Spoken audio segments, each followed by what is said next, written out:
Bonjour à toutes, bonjour à tous. Mettez votre casque, chaussez vos crampons, on va parler football. Le Pressé, c'est un podcast pour tout ce qui touche au football américain. La NFL, comme le football universitaire. News, mock draft, discussion autour d'un thème. On abordera tous les sujets de notre passion. Ce sera toujours en format très court, alors on ne perd pas de temps, parce que je suis pressé.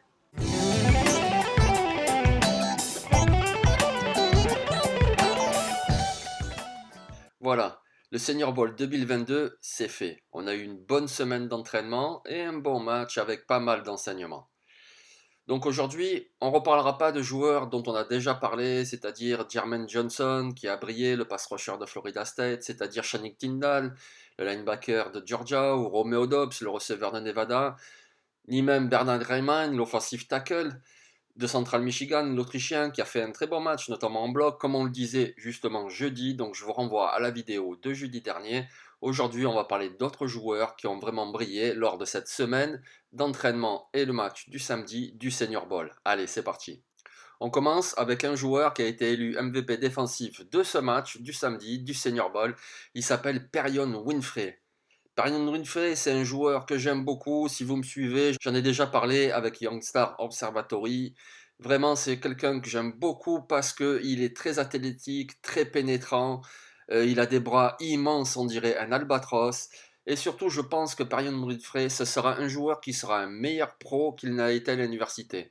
Alors ok, il n'a pas été mauvais du tout à l'université, à Oklahoma, mais Oklahoma avait besoin de lui comme d'un nose tackle. Or, avec ses qualités, ses défauts et son gabarit, c'est pas du tout un nose tackle en fait. Et donc du coup en NFL, je pense qu'il sera mieux utilisé. Notamment s'il se retrouve dans une défense 3-4 pour être un de ces defensive ends qui va jouer en 3 techniques, voire même en 5 techniques. Il a vraiment cette qualité-là, il est explosif, il est très pénétrant. Quelque part, il pourrait faire penser un petit peu à un Cameron Hayward des Steelers. Et je pense que c'est quelqu'un qui a beaucoup d'avenir, qui a encore marqué des points lors du Senior Bowl. Et franchement, une sélection en fin de premier tour ne me choquerait pas du tout.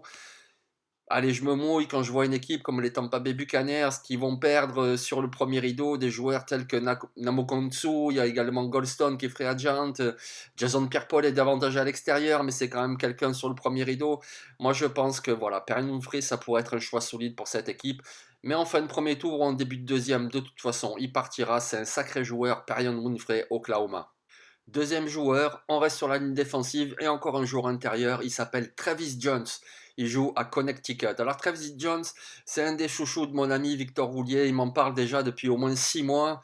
Il me dit ce joueur est fantastique. Moi je lui disais oui d'accord sans doute, mais bon Yukon c'est quand même une opposition relativement faible. Donc du coup il me répondait oui mais regarde contre Clemson il a été bon, contre UCF il a été bon et c'est vrai il a été bon et au Senior Bowl là cette semaine il a tout cassé. Lors des 1 contre 1 il a été imbloquable, il a été très bon dans le match. Si vous avez vu le match, vous vous rappelez sans doute de cette action où il repousse le centre directement sur le quarterback. Donc du coup, c'est un sac, même si c'est pas lui qui le fait directement, puisque c'est le centre qui sac son quarterback. Mais c'est un joueur vraiment très très puissant. Il est costaud, il a de bonnes mains, il sait prendre le bon gap. Vraiment, c'est un joueur avec beaucoup d'avenir. D'ailleurs, dans son équipe, après c'est un contre un. Le staff du Senior Bowl a eu une bonne idée. Ils ont fait voter les joueurs, savoir qui était le meilleur. C'est-à-dire que par exemple, chez les arrières défensifs, ils devaient élire le meilleur receveur et vice-versa. Et pareil pour les linemen. Et donc les linemen offensifs de son équipe devaient choisir qui était le meilleur lineman défensif de leur équipe qu'ils ont rencontré lors des oppositions. Et ils ont élu qui, à votre avis? Ils ont élu Travis Jones. Et oui, Travis Jones, vraiment un joueur à suivre. C'est vrai qu'il vient d'une petite université, mais franchement, je pense que ça sera un choix très solide au second tour, peut-être même au premier, c'est possible. Après, c'est vrai que c'est pas non plus un pass rusher comme peut l'être Perion Winfrey, donc c'est pour ça que je parle davantage de deuxième tour, mais c'est toujours possible qu'il soit pris au premier, surtout quand on voit qu'on parle beaucoup de Jordan Davis, mais finalement Travis Jones, je me demande si ça sera pas un meilleur joueur que Jordan Davis. Travis Jones, Yukon. Troisième joueur, on reste en défense. Et là, on va parler d'un linebacker, il s'appelle Troy Andersen. Alors Andersen, c'est typiquement le genre de joueur qui avait beaucoup de choses à montrer lors du Senior Bowl. Pourquoi? Parce qu'il vient du second niveau universitaire, il vient de Montana State. Donc c'est clair que quand on voit ses stats, 150 plaquages dans la saison, ouah, c'est affolant, sauf que c'est au niveau FCS, et donc même s'il y a des bons joueurs, évidemment, à ce niveau-là, c'est tout de même à relativiser. Donc du coup, il avait beaucoup à montrer et il a montré et il a montré une grosse activité, il a montré une grosse capacité en plaquage, il a montré qu'il était bon dans les ateliers, y compris en couverture, et il a fait encore un très bon match le samedi du Senior Bowl. Alors Troy Andersen, c'est une histoire un petit peu particulière parce que ce gars-là, il arrive à Montana State, il joue comme running back. Oui, running back. On est lors de la saison 2017 et il inscrit 5 touchdowns au sol. En 2018, qu'est-ce qu'il fait? Il fait quarterback. Quarterback, oui, quarterback. Mais alors attention, un quarterback qui court vraiment beaucoup et il a inscrit 21 touchdowns au sol en tant que quarterback. Incroyable. Et c'est l'année suivante, en 2019, qu'il retrouve une position naturelle pour lui, laquelle il jouait au lycée, celle de linebacker. Et à partir de là, il a tout cassé au niveau FCS en tant que linebacker. En 2019, il signe notamment 12 plaquages pour perte. En 2020, il ne joue pas en raison du Covid, son université ne joue pas. Il revient en 2021 et donc, comme je vous l'ai dit, 150 plaquages. C'est vraiment un joueur à surveiller, quelqu'un qui a marqué de nombreux points ici au Senior Bowl. Enfin, ici, moi j'y suis pas au Senior Bowl, mais vous m'avez compris. Donc, pour le processus, c'est peut-être un joueur troisième, quatrième tour, mais peut-être même au troisième tour, parce que vraiment, il a de grosses qualités. Et c'est un petit peu la même histoire à l'inverse avec le coureur Abraham Smith. Lui aussi, on l'a vu au Senior Bowl et notamment lors du match où il a inscrit un touchdown.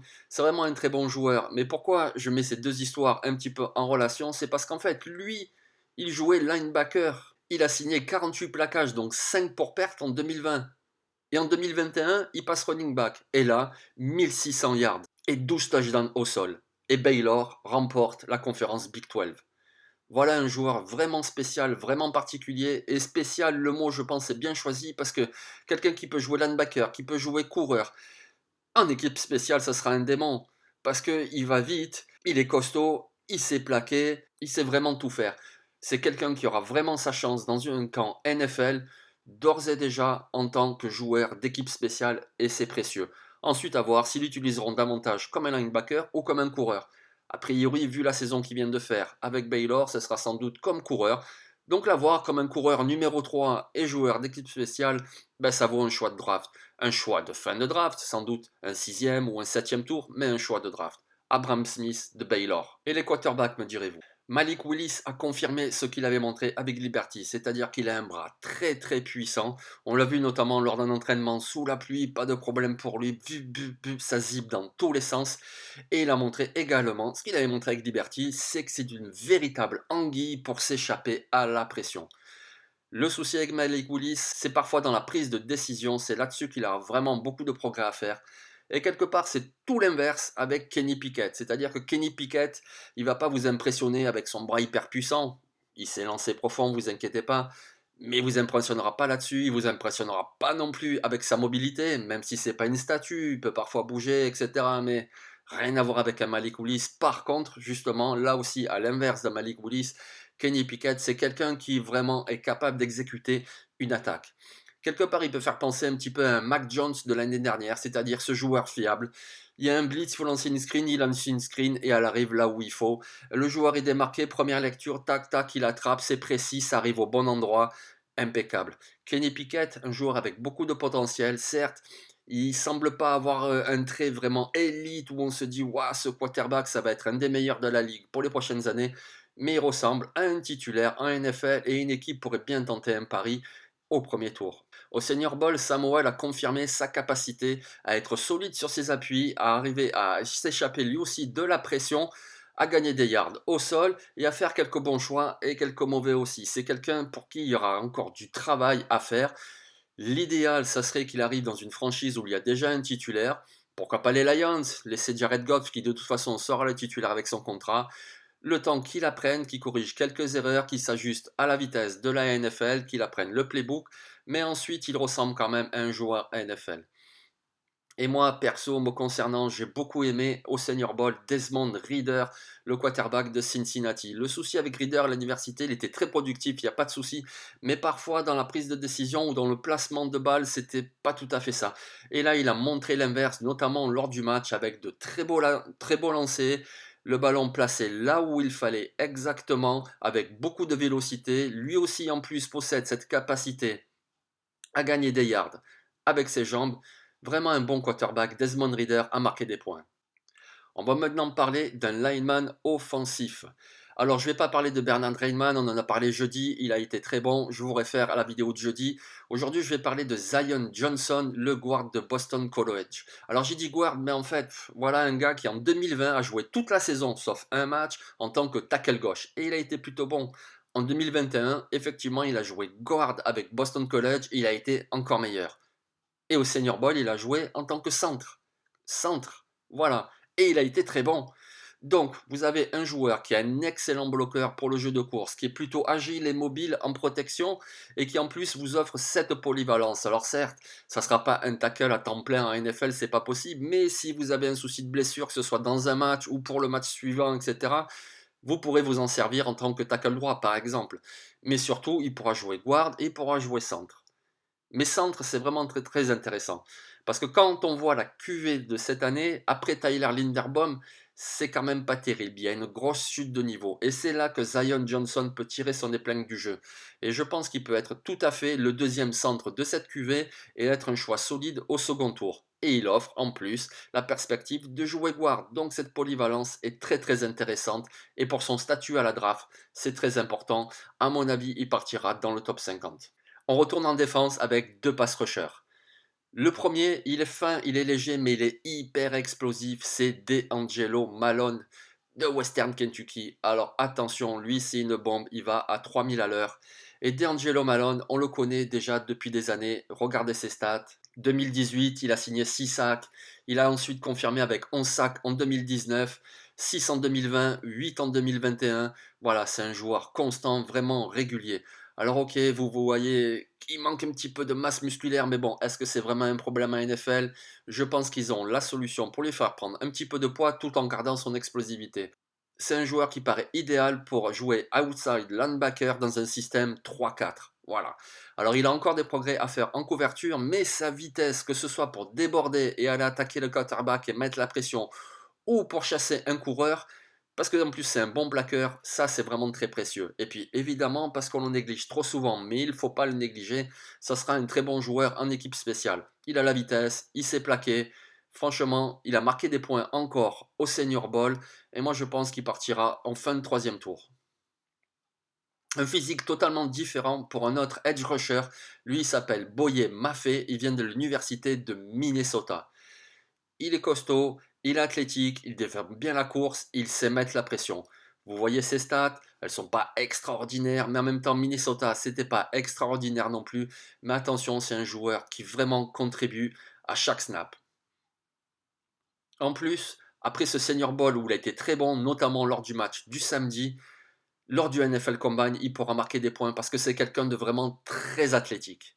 Alors, où partira-t-il à la draft? C'est difficile à dire parce que, vous le savez, tout en haut, il y en a deux, il y a Thibodeau, il y a Hutchinson, mais après, il y en a encore plein, il y en a au moins 7-8 qui sont très bons. La QV est vraiment profonde. Mais Boyer a tout à fait la place pour intégrer un second tour, peut-être un troisième, ça dépendra aussi du combine, mais c'est vraiment un très bon joueur. Je pense que vous en avez peu entendu parler, mais vous allez en entendre parler. Boyer Minnesota. Lors de ce Senior Bowl, on a vu de très bons receveurs. On a vu un Khalil Shakir qui, lors des ateliers, a confirmé toute sa capacité à courir les tracés précis. C'est vraiment un coureur de tracé extraordinaire et il aura vraiment une place en NFL par rapport à cela. On a vu aussi le petit mais très vif et explosif Calvin Austin de Memphis. On a vu le plus grand mais néanmoins rapide Jalen Tolbert qui joue à domicile sur le terrain de South Alabama. Lui aussi vient d'un niveau inférieur. Il fallait qu'il montre. Eh bien, il a montré. Jalen Tolbert. Retenez bien ce nom. On a vu également de très bons tight ends, et notamment celui qui sera sans doute le numéro 1, Trey McBride. On a vu aussi Jack Ferguson de Wisconsin qui a confirmé tout son talent. Jeudi, je vous avais déjà parlé d'un autre tight end, Diane Bellinger, qui est davantage dans ce rôle de bloqueur. Mais lui aussi a été très bon au Senior Bowl. Alors lui sera sans doute pris après, 5e, 6e tour. Quelque part, il me fait penser un petit peu à un Foster Moreau. Vous voyez, le tight end des Raiders. La plupart du temps utilisé comme bloqueur. Et une fois de temps en temps, hop, on feinte la défense, on s'y attend pas. Et c'est lui qui attrape le ballon. Voilà, ça sera ce joueur-là, mais c'est précieux. Et je pense que oui, un 5-6e tour pour lui, ça sera un bon spot. Au niveau des coureurs, j'ai bien aimé Rashad White d'Arizona State, mais c'était pas une surprise de voir ce coureur costaud être capable de casser des plaquages et en même temps de contribuer dans le jeu aérien, parce qu'il a de très bonnes mains. On aurait pu parler encore d'autres joueurs, mais vous le savez, je suis pressé. Et puis vous aussi, vous n'avez pas forcément longtemps. Donc du coup, on va terminer avec un dernier joueur. Et parce que les punters are people too, on va parler de Jordan Stout de Penn State. Déjà, Stout, j'aime bien ce nom, ça me fait penser à la bière. Bon, bref. On a beaucoup parlé du punter Matt Araiza de San Diego State, et à juste titre, c'est vraiment un super joueur, un super punter. Mais alors Jordan Stott, il a vraiment montré quelque chose au Senior Bowl lors du match, parce que il a une jambe puissante, oui, évidemment, c'est un punter, heureusement, il faut ça. Mais c'est surtout son placement de ballon. Je veux dire, on a vu des punts arriver dans les 5 yards adverses, sur un côté, avec un retourneur incapable de faire quoi que ce soit, vraiment. Des punts comme ça, c'est très précieux pour une équipe parce que ça donne de mauvaises positions à l'attaque adverse. Et ça, c'est important. Alors, sera-t-il drafté? Je ne sais pas. Je pense que Matarezza le sera parce que vraiment, c'est un phénomène celui-là. Mais Jordan Stott, pourquoi pas? Une équipe qui vraiment en a besoin pourrait le prendre au 7e tour. Mais en tous les cas, vous en entendrez parler parce qu'il jouera, il sera un punter titulaire l'an prochain à NFL. Donc, retenez ce nom. Il s'appelle Jordan Stout. Voilà, je vous remercie pour tous vos commentaires. Vraiment, ça fait plaisir. C'est très sympa. Quant à nous, on se retrouve mercredi. On se recentre sur le Super Bowl et on va parler d'un joueur, une histoire à ne pas rater. Franchement, c'est une belle histoire. C'est un joueur des Bengals. On se donne donc rendez-vous ce mercredi. Ciao. Abonne-toi sur YouTube. Abonne-toi sur Twitter. Et si ça te plaît, donne-moi un peu de force. Mais fais vite, je suis pressé.